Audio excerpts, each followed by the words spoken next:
हेलौ लोगोफोर बरायबाय आंनि इउटुब चेनेल नायगिरि साफ्रोमखौबो दिनै नोंथांमोननि थाखाय दान्दिसे बेरायनायनि आङो ब्लग लाबोदों नोंथांमोना नायलांबाय थागोन जोङो भैरबकुन्द'आव दान्दिसे बेलासे समाव जोङो बेरायहैनायमोन बिनिनो माखासे आङो भिडिअ लाबोदों नोंथांमोना नायलांगोन आरो अननानै जुदि भिडिअखौ मोजां मोनदोंब्ला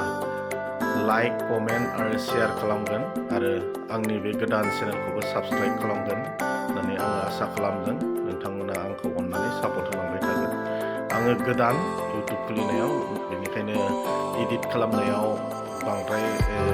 एक्सपार्ट जायाखै बेनिखायनो नोंथांमोना गोरोन्थिफोर जालांनायखौ अननानै निमाहा खालामगोन आरो आंखौ